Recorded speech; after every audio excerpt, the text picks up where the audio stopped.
Votre percée, M. Chirac, se confirme. La presse étrangère, allemande, américaine, anglaise, elle-même, maintenant en parle. Et tout ceci rend de plus en plus probable votre présence au deuxième tour. Cette présence passe vraisemblablement par l'élimination de François Mitterrand au premier tour. Et hier soir, il semble que le candidat sortant se soit un peu ému, voire inquiété de cette élimination de M. Mitterrand. S'agit-il d'une espèce d'appel à voter Mitterrand au premier tour? Comment réagissez-vous devant tout cela? Non, je ne crois pas que ce soit ce que M. Giscard d'Estaing a voulu dire. Mais je ferai simplement deux observations.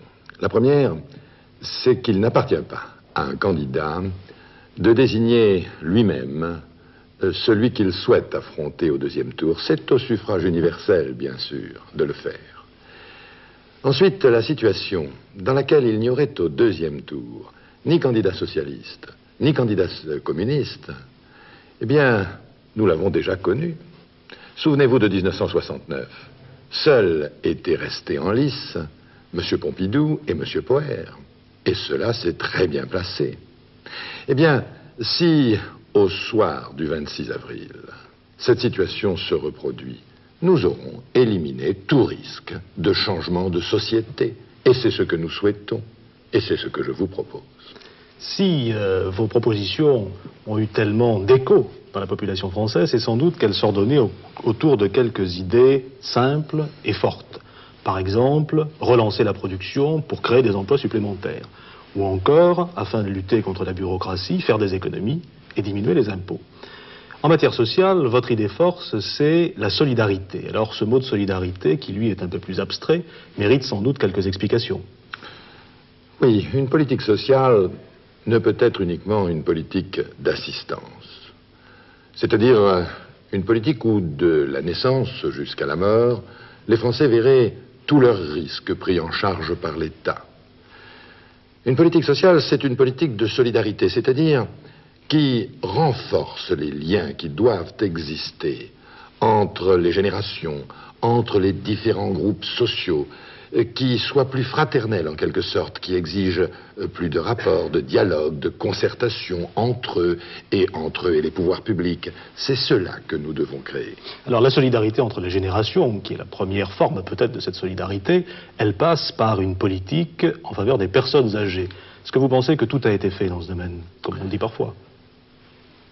On a dit qu'au cours de ce septennat, on avait fait beaucoup de choses, et c'est vrai. Mais on n'a pas fait l'essentiel et on n'a pas fait suffisamment. Les personnes âgées sont encore dans une situation où la solitude leur pèse. Au moment même où la rupture que constitue le passage à l'âge de la retraite crée beaucoup de problèmes à ceux qui franchissent cette ligne. Il faut donc aujourd'hui aller plus loin dans cet effort de solidarité. Alors cet effort de solidarité et de lutte contre la solitude, c'est un état d'esprit, mais ce sont aussi des mesures concrètes destinées aux personnes âgées. Est-ce que vous pourriez nous donner les principales? Mais ces mesures concrètes, je les ai moi-même expérimentées en les prenant à Paris. Et je crois que personne ne peut s'en plaindre. Il y a naturellement l'augmentation à un niveau qui soit convenable du minimum assuré à toutes personnes âgées en matière de revenus. Il y a l'exonération de l'impôt sur le revenu pour toutes les pensions et retraites de moins de 5 000 francs par mois. C'est une question de justice sociale. Il y a toutes les mesures qui touchent à la façon dont la retraite est touchée plus rapidement au moment où on la prend, mais aussi à la mensualisation indispensable. Il y a le développement des services à domicile. Je voudrais pouvoir faire demain, en France, ce que j'ai fait à Paris à ce sujet. Puis il y a aussi une inquiétude qui est très présente dans l'esprit des personnes âgées, on les comprend, c'est la sécurité. Il y a la sécurité.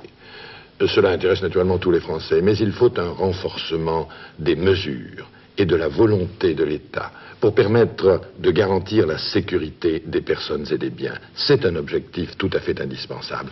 Vous savez, la France a reçu de la génération qui nous a précédés, des générations qui nous ont précédés, a reçu quelque chose de tout à fait exceptionnel.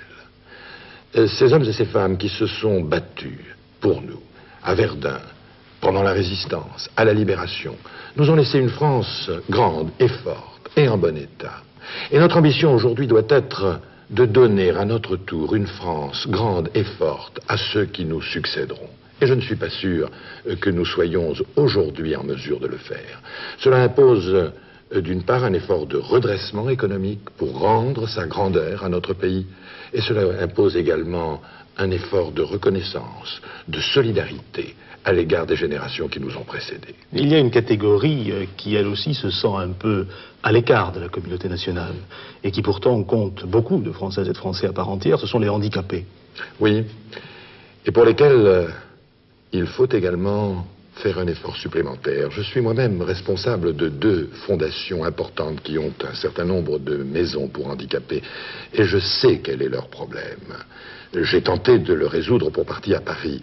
Il faut d'abord donner à ceux qui n'ont pas les moyens d'assumer leur existence le nécessaire pour qu'ils se sentent dans cette société des Français à part entière. Et puis, il faut que ceux qui ont la capacité de rendre service à la société soient mis en mesure de le faire par les aménagements qui s'imposent sur le plan du logement, de la circulation, de l'urbanisme, mais aussi par la possibilité qui doit leur être donnée de travailler mieux et plus complètement au service de la nation.